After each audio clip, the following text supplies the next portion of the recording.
사람들은 고통을 없애려 힘든 시간을 보낸다. 하지만 미지의 것이 두려워 익숙한 고통을 붙잡는다. 띵나탄. 확실성에 대한 집착. 우리는 확실한 것에 집착하는 문화 속에서 살고 있지만 현실을 돌아보면 단 1분 후에 일어날 일도 알지 못한다. 우리는 불확실성에 대한 뿌리 깊은 두려움을 음식이나 알코올, 담배, 지나친 운동, 바쁜 일상, 텔레비전 등 정신을 무디게 하는 행동으로 덮어두려 한다. 이것들은 모두 우리가 바라는 대로 인생을 통제할 수는 없다는 사실로 인한 불편함에서 눈을 돌리게 하는 것들이다. 우리는 안전하다는 느낌을 주는 것들을 계속 끌어모으면서 다른 한편으로는 우리가 얻은 것들을 잃을까봐 두려워한다. 영혼의 성장과 진정한 연결의 기회들로 가득한 풍요롭고 의미 있는 삶을 희생해 가면서까지 모든 걸 안전하게 지키는 것이 우리의 1차 목표가 된다. 불확실성을 다루는 방식은 새로운 상황에 어떤 식으로 접근하느냐에 따라 달라지는 경우가 많다. 의사인 레이첼 나오미 레멘은 사람마다 자기가 가장 신뢰하는 부분, 바로 척후병을 갖고 있다는 말을 했다. 새로운 상황, 그것도 불확실한 상황에 발을 들일 때 우리는 자기가 가장 신뢰하는 부분을 내세워 상황을 점검하고 확인하게 한다. 이성적인 사람은 자신의 이성 마음을 내보내 이렇게 묻는다. 거기 누가 있어? 거긴 믿을만해?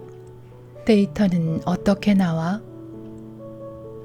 그러나 어쩌면 당신이 신뢰할 수 있는 것이 이성 마음이 아닐 수도 있다.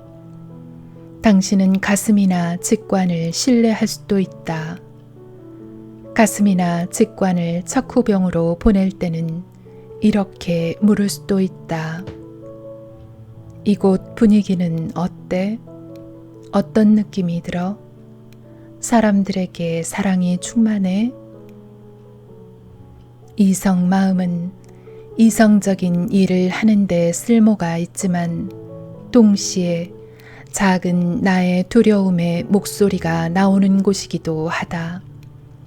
마음에게는 이것이 이해가 가지 않을 수도 있다. 마음은 자신이 똑똑하고 어른스럽고 믿을 만한 목소리라고 생각하기 때문이다.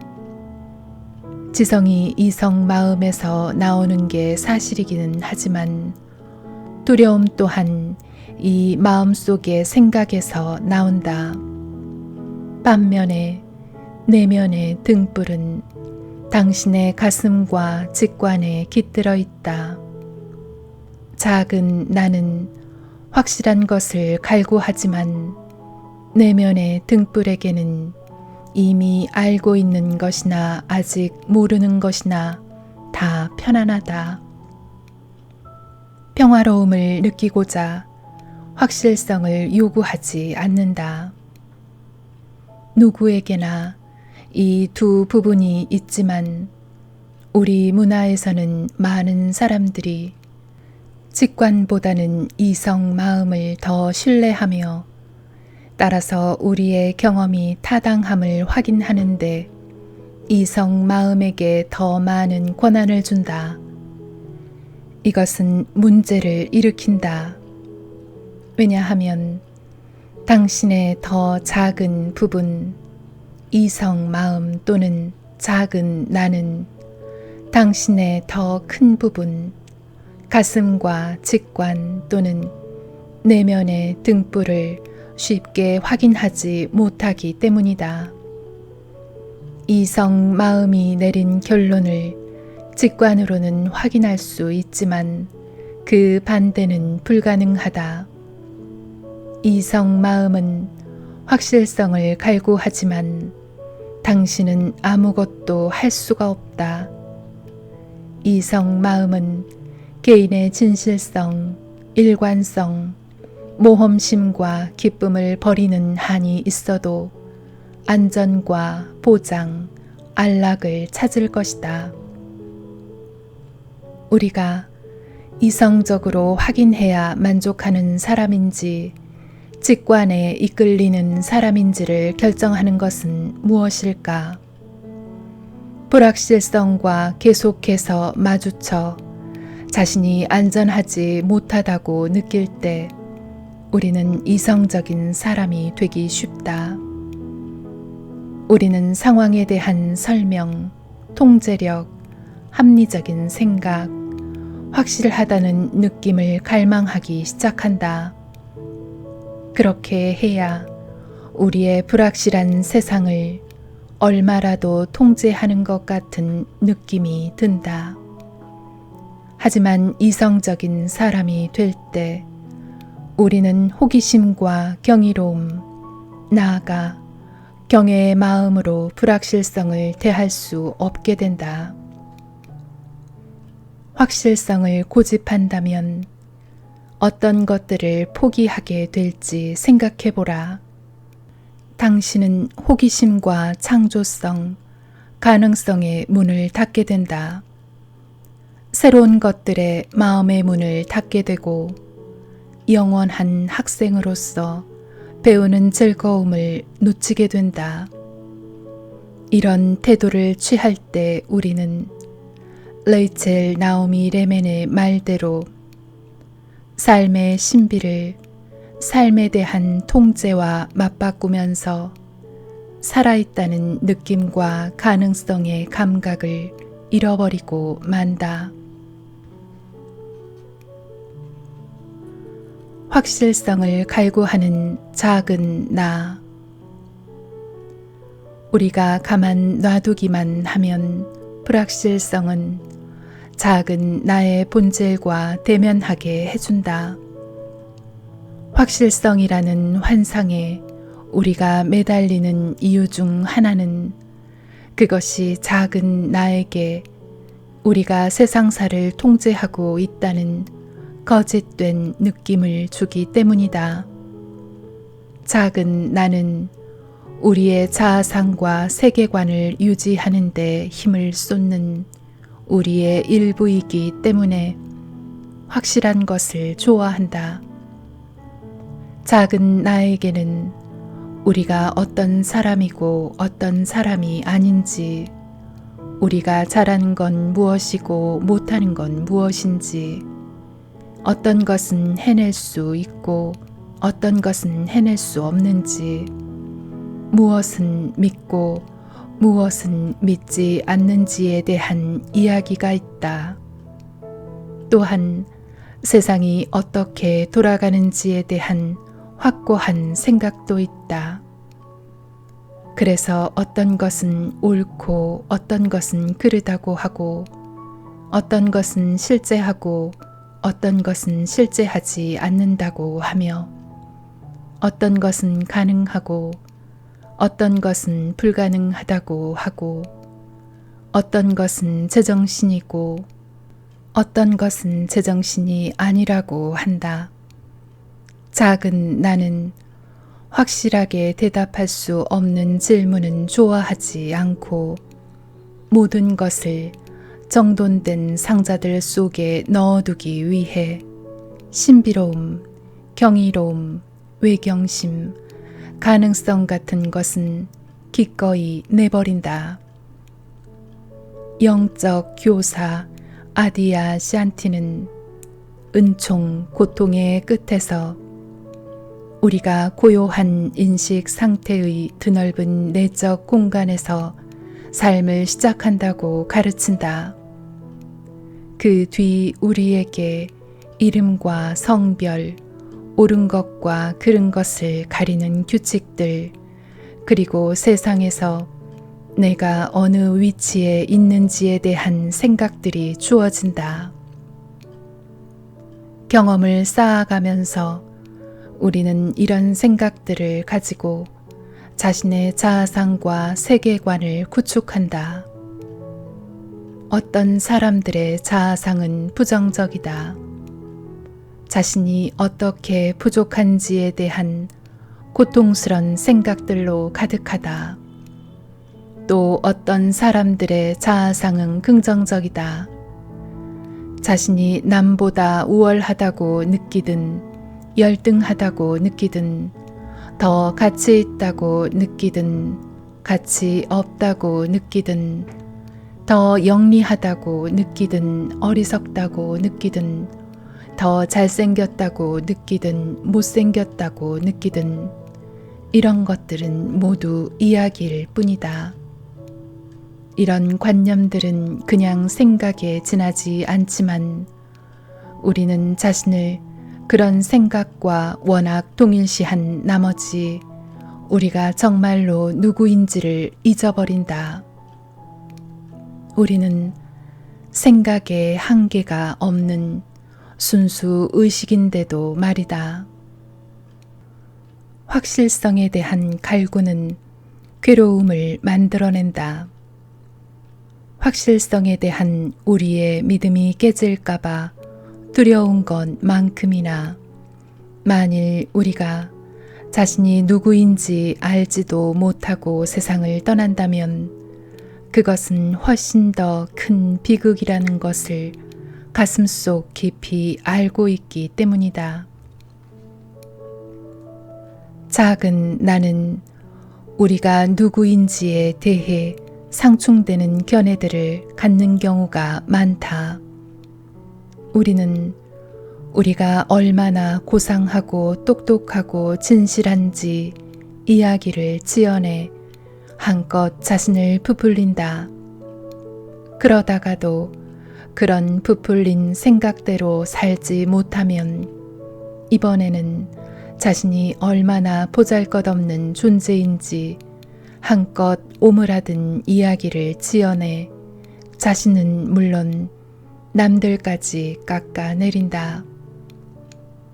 작은 나는 우리가 우러르는 사람들보다는 열등하다거나 우리보다 못한 사람들보다는 우월하다는 식으로 늘 우리를 비교하고 판단한다. 진정한 자신의 모습은 대개 그 중간 어딘가에 있다. 그곳은 우리가 겸손하고 호기심 어린 눈으로 우리의 진정한 장엄함을 볼 수 있는 자리이고 남보다 더 낫지도 않고 못하지도 않은 자리이며 사람마다 영혼의 성장이라는 자신만의 독특한 길을 걸으면서 있는 그대로의 자신으로서 존재하는 자리이다.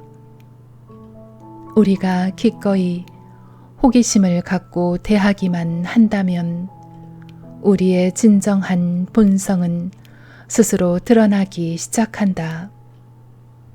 내가 안다고 생각하던 모든 것에 의문을 제기한다는 것이 고통스럽고 불편할 수 있지만 기꺼이 호기심을 갖고 대하면 인생은 당신의 스승이 될 수 있다. 거기가 바로 진짜 마법이 있는 곳이다. 인생이라는 스승. 나와 함께 진행하는 영혼을 위한 의학이라는 원격 강의에서 레이첼 나오미 레멘이 말한 바와 같이 우리가 허락하기만 한다면 인생은 스승이 될 수 있다.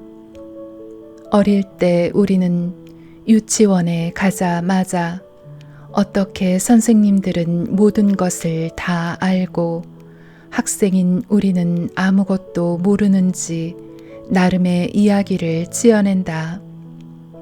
우리는 이런 선생님들을 우러러보고 그들처럼 되고 싶어 한다. 물론 아는 것이 모르는 것보다 더 가치 있는 건 분명하다. 모르면 위축되고 약해진다. 알면 기가 살고 강해진다. 우리는 아는 것이 많으면 많을수록 인생이 더 나아질 거라고 결론을 내린다. 이제 우리는 모르는 것을 용납할 수 없게 된다.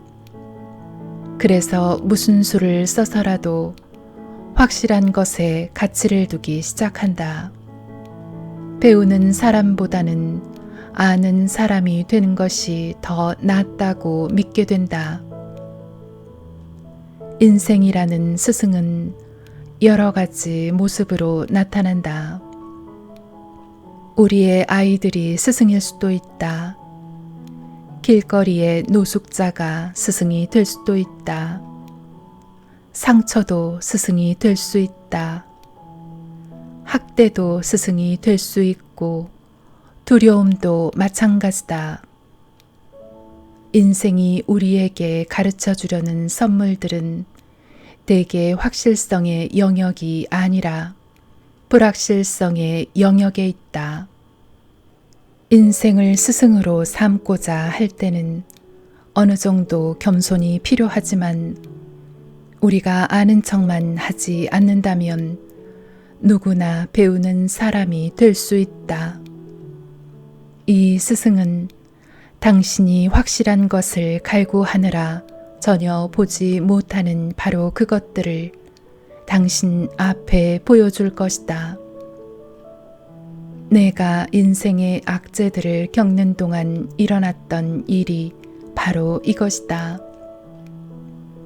나는 생각도 못했던 상실을 줄줄이 겪으면서 겸손해졌다. 내 작은 나는 여전히 나를 불확실성으로부터 지키고 있었지만 인생의 악재들이 남긴 틈새가 점점 더 벌어지기 시작했고 그것은 내 인생의 모든 것에 의문을 품게 만들었다. 나는 내가 100살까지 살 것이고 내게 소중한 어떤 것도 잃지 않을 거라는 확실성의 환상에서 갑작스레 깨어났다. 아버지가 살 날이 갑자기 3달밖에 안 남은 것처럼 내게도 똑같은 일이 언제라도 일어날 수 있다는 걸 깨달은 것이다. 만약 앞으로 살 수 있는 날이 3달밖에 안 남았다는 사실을 안다면 그때도 똑같은 삶을 살 거냐고 스스로에게 물었을 때 대번에 나오는 내 대답은 이랬다. 절대로 아니야. 나는 불확실성과 그것이 불러일으키는 온갖 두려움에 직면했고 결국 두려움과 인생에서 배우기로 했다. 내가 겪은 인생의 악재들과 그 뒤로 내린 결정들은 나를 영적인 길로 밀어넣은 첫 번째 인문의식이 되었다. 미지의 것을 무서워하던 나는 이제 그것을 숨겨진 선물로 보게 되었다. 모르는 것을 두려워하기보다는 그것을 받아들였고 심지어 흥분까지 느꼈는지도 모르겠다. 미지의 것을 개인적인 실패로 보지 않고 우주가 주는 선물로 배울 수 있는 기회로 보게도 되었다. 다만 그 교훈을 찾아 나설 만큼 겸손한 마음일 때만 말이다.